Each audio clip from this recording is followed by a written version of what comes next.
Nshuti zacu mudukurikiye muri mu bice bitandukanye hirya no hino mu bice bitandukanye, reka nongere masuhuze kandi nongere mbahe ikaze muri gahunda z'amakuru ndetse n'ibiganiro byacu bitandukanye. N'amakuru atugezeho muri aka kanya: urupfu rutunguranye kwa General Muhoozi Kainerugaba. Uyu nguyu rero akaba ari umwe mu basirikare bakomeye cyane mu gisirikare cya Uganda, rero akaba ari uwungirije General Muhoozi Kainerugaba, rero akaba yamaze kwitaba Imana nk'uko amakuru atugera akomeza kugenda bivuga. Mbere y'uko gato twinjira kuri iyo nkuru, tureba n'uburyo uyu musirikare ukomeye cyane apfuye mu buryo bw'amarabira. Reka mbanze mbabwire ko andi makuru avuga ko muri Pakistan barenga 30 baguye mu gitero cyagabwe mu musigiti muri Pakistan kuri wa gatano. Igisasu cyaturikiye mu musigiti uherereye mu nkengero z'umurwa mukuru Islamabad, ubwo abantu bari mu masengesho gihitana abantu 31 bandije 39 barakomereka. Polisi yatangaje ko iperereza rikomeje kugira ngo amenyekane niba iki gitero cyakozwe n'umwiyahuzi. Yavuze ko hari impungenge ko umubare w'abapfuye ushobora kwiyongera kuko bamwe mu bakomeretse batameze neza. Nta mutwe w'iterabwoba wahise wigamba iki gitero, ariko bikekwa ko byakozwe n'imitwe ya Pakistan, Taliban cyangwa se Islamic State. Perezida wa Pakistan yitwa Asif Ali Zardari na Minisitiri w'intebe yitwa Shehbaz Sharif batangaje ko bizifatanyije n'imiryango yabuze babo, basaba ko abakomeretse kandi bahabwa ubufasha bwose bushoboka. Perezida Zardi yagize ati guhitana abaturage b'inzirakarengane n'icyaha kibasira inyoko muntu. Minisitiri Sharif we yasabye iperereza ryimbitse kugira ngo bakoze iki gitero bamenyekane kandi bahanwe. Ibi bibaye mu gihe Pakistan imaze iminsi ihanganye n'ibitero by'imitwe yitwaje intwaro, cyane cyane uwa Balochistan Liberation Army, ni ukuvuga BLA, ndetse na Pakistan Taliban TTP. Mu cyumweru gishize BLA yagabye ibitero mu ntara ya Balochistan bihitana abantu basaga 50, mu gihe kandi ingabo za Pakistan zavuze ko zishe abarwanyi bo muri uyu mutwe barenga 200. Mbere gato yuko tujya mu gihugu cya Uganda, reka mbabwire ko abahagarariye u Rwanda mu imurikagurisha ry'imbuto n'imboga mu Budage banyuzwe n'umusaruro bakuyemo. Iyi ni inkuru turaza kugaruka mu makuru yacu mu yakuru ataha. Ahubwo reka mbabwire ko M23 yasubije African Union, umuryango wa Afrika yunze ubumwe, yayishinje kugaba igitero cy'iterabwoba ikisangane. Umutwe wa AFC 23 wasubije umuryango wa Afrika yunze ubumwe African Union wawushinje kugaba igitero cy'iterabwoba ku kibuga cy'indege cya Kisangani. Uvuga ko bibabaje kuba uriya muryango warise gutyo igikorwa cyarokoye ubuzima bw'abaturage. Kuwa gatandatu tariki 31 Mutarama no ku cyumweru tariki ya 1 Gashyantare nibwo AFC 23 yarashe ku kibuga cy'indege cya Bangboka giherereye muri metero 17 uvuye mu gihugu wa Kisangani ikoresheje za drone. Uyu mutwe uvuga ko icyo gitero kandi wagisenyewemo ikigo ingabo za leta ya Repubulika ya Demokarasi ya Kongo cyifashishaga mu gutegura ndetse no kugaba ibitero ku baturage bo mu duce wabohoye ndetse no ku birindiro byabo. Umuryango wa Afrika yunze ubumwe biciye muri perezida wa komisiyo yabo Mahmoud Ali Yusuf kuwa gatano wamaganye kiriya gitero, unasaba AFC 23 guhita kandi hagarika imirwano. Yavuze ko kiriya gitero kuba cyaragabwe ku kibuga cy'indege giherereye rwagati mu mujyi wa kakanashyira kandi mu kaga abaturage b'abasivili bigize ikwica mu buryo bukomeye cyane amategeko mpuzamahanga y'intambara, by'umwihariko amahame yo gutandukanya abasivili n'abarwanyi, ingano ikwiye y'igitero ndetse no kwigengesera gukwiye. Yusuf yagaragaje ko ibyakozwe na AFC 23 ari igikorwa cy'iterabwoba, ashimangira ko imitwe yitwaje intwaro itari ya leta idashobora kandi gushingira ku mpamvu za politiki, umutekano cyangwa se za gisirikare ngo igire icyo yitwaza ishyigikira ibikorwa bigamije cyangwa se bishyira mu kaga abasivili n'ibikorwa remezo byabo. Yunzemo ati ibyo bikorwa kandi bishobora gutuma ababigizemo uruhare ku giti cyabo n'ababitera inkunga babiryozwa mu rwego rw'amategeko mpuzamahanga.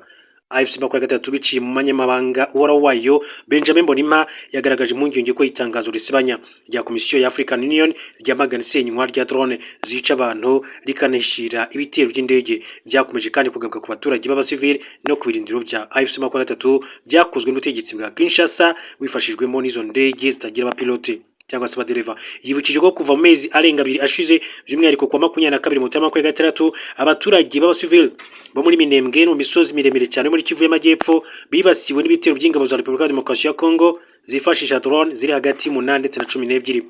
Izi ndege zakoreshwaga n'abacancuro b'abanyamahanga. AFC 23 ivuga ko zarashe kandi bisasu mu duce dutuwe n'abaturage benshi twa Minembwe, Twangiza, Rwitwankuku, Katogota, Sange, Icyambu cya Karundo, Ho Plateau, Masisi, Walikale, Ruchuru, Lubero, Mwenga na Karihe, ndetse no ku bikorwa remezo by'abasivili nk'amavuriro, amashuri n'isengero igahitana abasivili benshi barimo abagore ndetse n'abana. Uyu mutwe wavuze ko igitero cyabo ku kibuga cy'indege cya Kisangani cyari kigamije gusa ibikoresho bya gisirikare ndetse ko nta gihombo cy'abasivili cyatewe nacyo, kandi ko cyari kigamije kurinda abaturage b'inzirakarengane no kubahiriza agahinge kashyizweho n'amasezerano ya Doha. AFC gatatu yanenze African Union kuba yihutiye kuyamagana itabanje gukora iperereza cyangwa gushaka amakuru yuzuye, ahubwo igahitamo gufata uruhande ako kanya. Uyu mutwe wagaragaje ko kuba perezida wa komisiyo ya Afurika y'umuryango w'Ubumwe Ubumwe yise igikorwa cyarakoye ubuzima bw'abantu igikorwa cy'iterabwoba n'intambwe iteje akaga ku muryango wa Afurika yunze ubumwe, bica intege icyizere ufitiwe kandi bihabanye n'inshingano zabo z'ibanze zo kurengera abaturage b'Afurika. Wanenze kandi Ali Yusuf kuba ataramagana na rimwe leta ya Kongo Kinshasa imaze igihe kandi ikoresha abacanshuro ari nabo kandi basanzwe bakoresha drone zari ku kibuga cy'indege cya Kisangani warasheho, ibigaragaza imyitwarire ibogamye kandi binyuranyije n'inshingano ze z'ibanze zo kurinda abasivili. Alliance Fleuve Congo 23 nayo kandi yavuze ko yamagana ririya tangazo isa umuryango wa Afurika yunze ubumwe gushyira imbere uburyo budaheza bufite inshingano kandi bushingiye kuri ari nabwo kandi bwonyine bwashobora gutanga umusanzu mu kubaka amahoro arambye kandi ashingiye ku butabera muri rusange. Ikaze makuru yacu mu gihugu cya Uganda. Mu gihugu cya Uganda amakuru aturukayo aravuga yuko umugaba wungirije w'ingabo za Uganda zirwanira ku butaka yitabye Imana. Major General Francis Takirwa wari umugaba wungirije w'ingabo za Uganda zirwanira ku butaka yapfuye nyuma y'igihe kirekire yaramaze arwaye. Takirwa wari umusirikare muri UPDF n'isika cya Uganda kuva mu mwaka wa 1989 akaba yaragiye ahabwa imyanya itandukanye mu buyobozi bw'ingabo.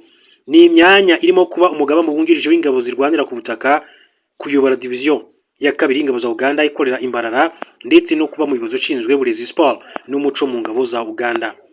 Takirwa kandi ari mu ngabo za Uganda hagati ya 2011 na 2012 zoherejwe muri Somalia mu butumwa bw'umuryango wa Afurika yunze ubumwe bwo kuhagarura amahoro AMISOM.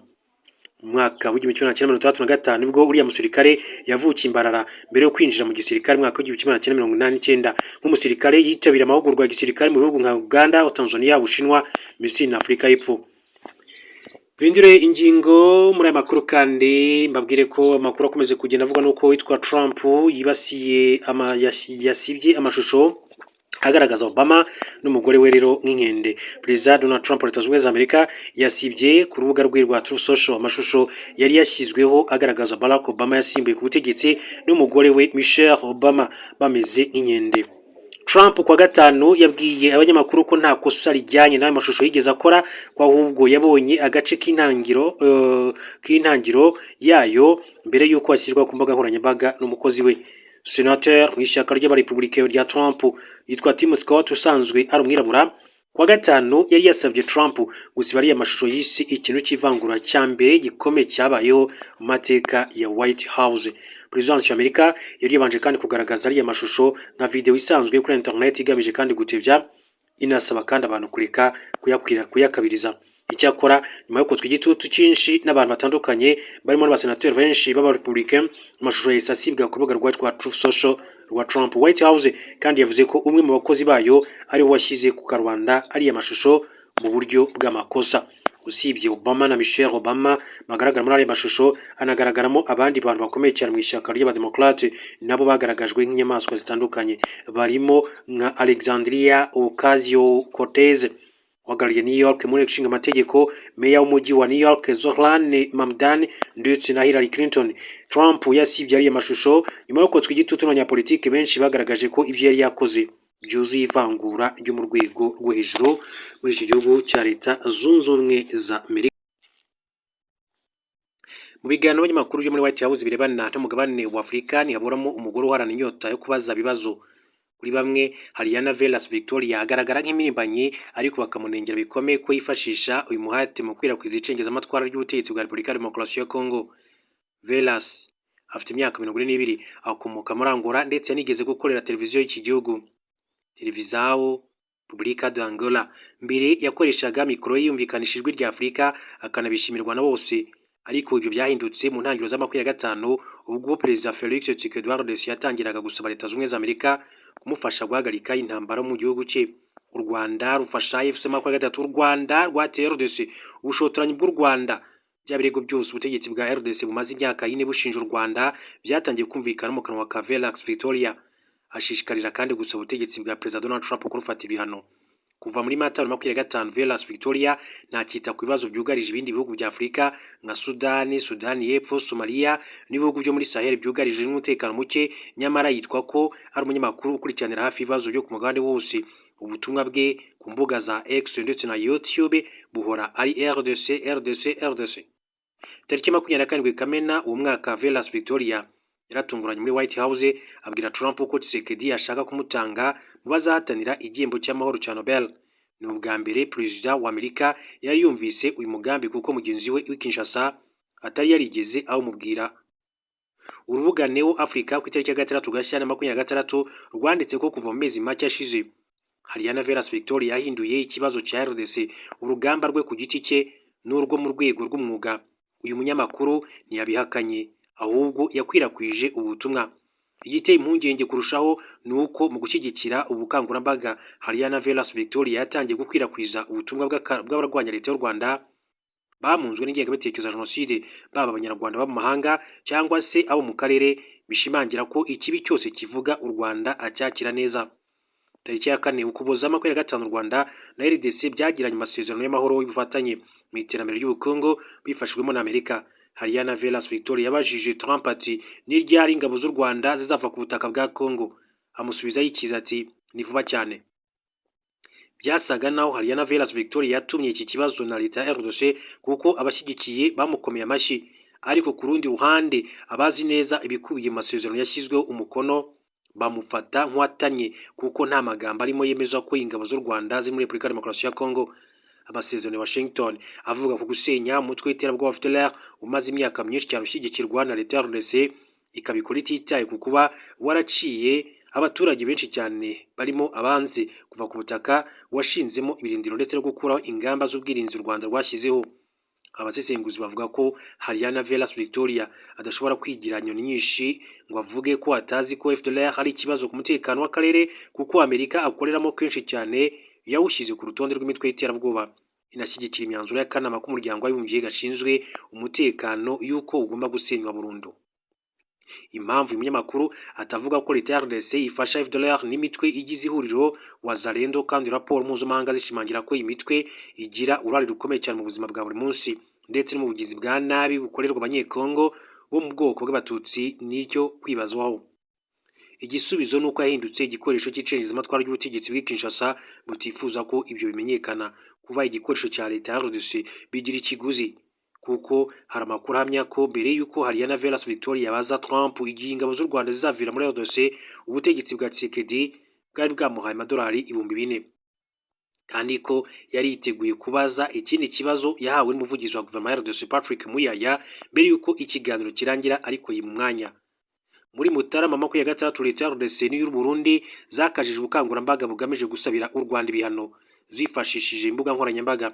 Ibiganiro mu nama mpuzamahanga ndetse mu binyamakuru, Hariana Velas Victoria n'abandi banyamakuru bazwiho kubogama bari hafi aho ngaho barazifasha.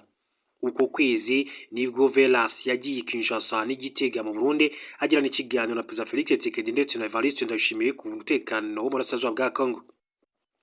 Icyatunguranye nuko ikiganiro cy'iminota 47 yagiranye na Ndayishimiye kitasohotse ku muyoboro wa YouTube cyangwa se kuri televiziyo Burundi, ahubwo cyasohotse kuri televiziyo ya RDC, Radio et Television Nationale du Congo gusa. Ibishimangira ko abo cyari kigenewe ari abanyekongo kuko ibyakivugiyemo byari ku murongo wa leta ya RDC. Ni kenshi ibinyamakuru mpuzamahanga byakoze inkuru ku ntambara y'umurasirazuba bwa RDC bitarakandagiza ibirenge, akenshi bikagwa mu mutego w'icengezamatwara rya leta ya RDC. AFC 23 yanenze iyo mikorere, bimwe muri byo bikikosora bitangira kandi koherezayo abanyamakuru bagaragaza amakuru y'imvaho. Velas Victoria uvuga ko avugira inzirakarengane z'abanyekongo ntarakandagira ku butaka, avuga ko barenganyirizwaho. Ntazi ibice AFC 23 igenzura muri Kivu y'Amajyaruguru na Kivu y'Amajyepfo bisa, yamaza gusa ibinyoma abwirwa na leta ya RDC atazi uko ababituyemo babayeho. Kimwe n'abandi banyamakuru ndetse n'abanyamahanga bizera ibyo leta ya RDC itangaza. Velas Victoria ashobora kuba atazi ko abarwanyi ba AFC 23 ari abanyekongo, bamwe muri bo nka General Sultan Makenga bahoze mu ngabo z'iki gihugu cya Repubulika ya Demokarasi ya Congo. Minisitiri w'Ububanyi n'Amahanga w'u Rwanda akaba n'umukuru wa diplomasi y'u Rwanda Ambasaderi Olivier Nduhungirehe agaragaza ko hari ibisabwa byose kugira ngo amahoro ahinde mu burasirazuba bwa Repubulika ya Demokarasi ya Kongo. Icyakora intambamyi ikomeje kuba Kinshasa n'umuryango mpuzamahanga ukomeje kubakingira ikibaba. Yabigarutseho ku itariki ya 6 Gashyantare 2026 ku munsi wa kabiri w'inama y'igihugu umushyikirano yabaga ku nshuro ya 20. Yasubizaga ikibazo cyabajijwe na Ambasaderi wa Zimbabwe mu Rwanda Professeur Charity Manyeruke wibanze ku bibazo by'u Rwanda na RDC abaza ahazava igisubizo. Minisitiri Nduhungirehe yagaragaje ko ikibazo ari Repubulika ya Demokarasi ya Kongo itubahiriza rimwe ibyo iba yariyemeje, ahubwo igakomeza kwica abaturage bayo ntacyo yitayeho. Yibukije ko kuva muri 2000 hamaze gushyirwa umukono ku masezerano atari munsi y'10 yongera ku ya Washington n'aya Doha avugwa uyu munsi, ariko ikibazo kikaba kigihari.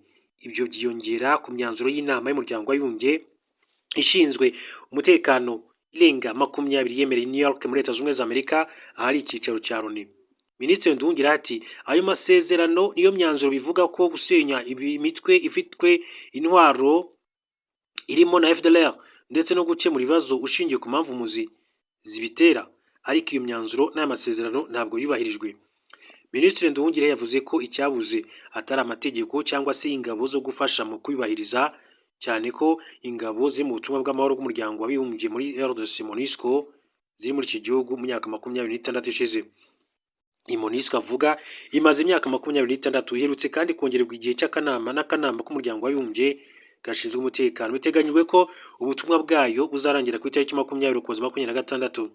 Izakomeza igire abasirikare mu 11,500, abapolisi 443, indori zo mu rwego rwa gisirikare n'abandi bakozi mu rwego rwa gisivili, bose hamwe bagera kuri 600. Nubwo ibyo byose bihari, ariko amahoro yarabuze muri iki gihugu kiri mu bunini cyane ku isi. Minisitiri Nduhungirehe yavuze ko icyabuze ari ubushake bwa politike n'icyizere mu gukemura ibibazo ndetse biri mu cyiciro bibiri. Ati hari ubushake bwa politike Kinshasa kuko buri gihe basinya amasezerano yo guhagarika imirwano ntibayubahiriza. Nahoze mvuga iby'indege z'intambara na drone yatizibasira abasivili ibice bituwemo abanyamurenge ati muri Kivu y'Amajyepfo. Ibi bihamywa nuko nko kuva ku itariki 30 Mutarama kugeza ku itariki ya 1 Gashyantare 2026 drone zirenga 18 za FARDC zoherejwe mu kirere cya Minembwe. Ibitero byazo byateje impfu z'abasivili benshi, gusenyuka kw'ibikorwa remezo bya gisivili birimo inzu zo guturamo, amavuriro ndetse n'isengero. Minisitiri Nduhungirehe yanavuze ko hari ubundi bushake buke bwa politike mu gukemura ibibazo ku muryango mpuzamahanga. Ati ikibazo cyose kiba cyose tumenyesha umuryango mpuzamahanga, tumenyesha inama ya Loni ishinzwe umutekano ku isi, twamenyesheje n'amahanga. Minisitiri Nduhungirehe yavuze ko muri Repubulika ya Demokarasi ya Kongo hari ikibazo cy'uko leta ya RDC ikoresha ibibuga by'indege bya gisivili mu kugaba ibitero ku basivili.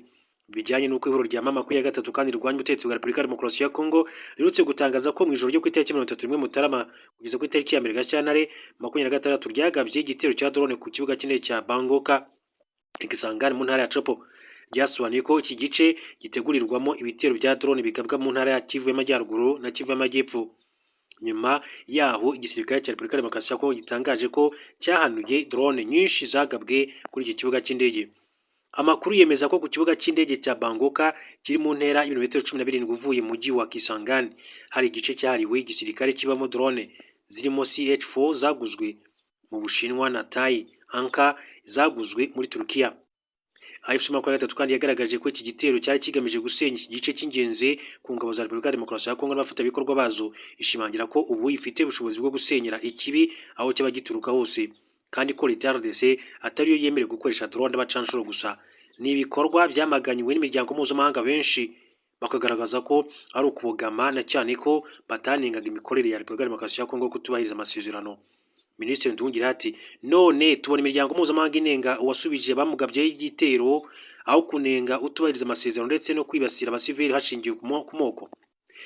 Dufite byose byadufasha kugera ku mahoro mu burasirazuba bwa Repubulika ya Demokarasi ya Kongo, ariko ikibura n'ubushake bwa politike bwa Kinshasa ndetse n'ubw'umuryango mpuzamahanga bwo gushyira igitutu kuri leta ya RDC mu gushyira mu bikorwa ibyo yasinye cyangwa se yamaze kwemera.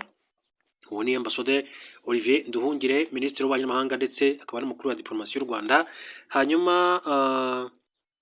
mu yandi makuru, ayo ni amahomvu ni Perezida Paul Kagame kubicinye icyara ko u Rwanda rwemeye ko rukorana na M23. Imyaka igiye kuba ine ubutegetsi bwa Repubulika ya Demokarasi ya Kongo bushinja u Rwanda gufasha umutwe witwaje intwaro wa M23 kohereza ingabo mu ntara ya Kivu y'Amajyaruguru na Kivu y'Amajyepfo, rimwe na rimwe bukagaragaza ko rucukura amabuye y'agaciro y'Abanyekongo.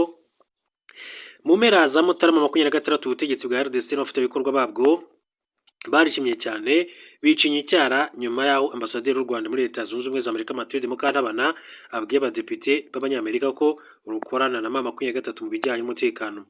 Umuvugizi wa guverinoma ya RDC Patrick Muyaya yagoretse ubutumwa bwa ambasaderi Mukantabana atangaza ko u Rwanda rwemeye ko rufasha M23 kandi ko rufite ingabo ku butaka bw'igihugu cyabo, abyuriraho avuga ko igihe kigeze kugira ngo rufatirwe ibihano.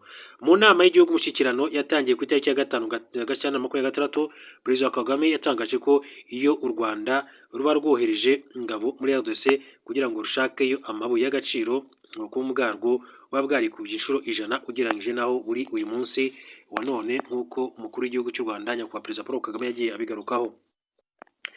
Perezida Kagame yagize ati iyo tuba turi muri Kongo dushaka amabuye y'agaciro tuba twarakize inshuro zikubye 100 kurusha uko bimeze ubu. Abantu barishimiye ngo murabona twahoze tuvuga ko u Rwanda ruri muri Kongo, ati barabihakanaga none oya ni amahomvu. Yasobanuye ko u Rwanda rwashyizeho ingamba z'ubwirinzi kugira ngo rushobore kandi guhangana n'ikibazo cy'umutwe w'iterabwoba FDLR uba mu burasirazuba bwa Kongo, unakorana n'imitwe y'ingabo z'Abanyekongo n'ubu gifite umugambi wo guhungabanyiza umutekano. Kubabaza niba u Rwanda rwarohereje ingabo muri Repubulika ya Demokarasi ya Kongo, Perezida Paul Kagame yagaragaje ko bakabaye bibaza impamvu rwaba rufiteyo ingabo kuko bakwiha igisubizo batabanje kugitekereza ahandi. Ati igisubizo cyanjye cyoroshye kivuga byose cyahoze ariyo umbajije niba uri muri Kongo ubanza kwibaza impamvu u Rwanda rwaba muri Kongo, aho wabona igisubizo utabanje kumbaza. Yakomeje agira ati mbere na mbere si amabuye y'agaciro, icyo kijye ku ruhande, si ikindi. Ati mu by'ukuri keretse ko twababwiye ko imyaka 30 ikibazo ko kiva muri Kongo kugira ngo gihungabanye umutekano wacu, kandi icyo kibazo cyarakomeje inshuro nyinshi. Nimushaka kubibona, nimushaka se kubyumva. Perezida Kagame akaba yaragaragaje ko iyo abantu babaza niba u Rwanda rwarohereje ingabo muri Repubulika ya Demokarasi ya Kongo babumva ko ari umutego bateze. Dushobora gutuma ingamba z'ubwirinzi zashyizweho kandi zidahabwa agaciro cyangwa se igihugu kikajyanwa mu nkiko. Ati ariko baba bashaka iki iyo bakubaza muri Kongo? Ati muri Kongo uvuzeyo uvuze oya. Ingingo y'ingamba z'ubwirinzi twafashe yafatwa nk'aho idahari, wavuga ngo yego. Ibyo bihinduka ikibazo cyonyine cyo gukemura ku isi. Uvuze yego se ibindi bibazo biragenda, waba uborohereje. Ati kugira ngo rero bakwikoreze ibibazo bya Kongo. Muri Gashyantare 25 umunyamakuru wa CNN yabaje Perezida Paul Kagame niba u Rwanda rufite ingabo muri RDC, asubiza agira ati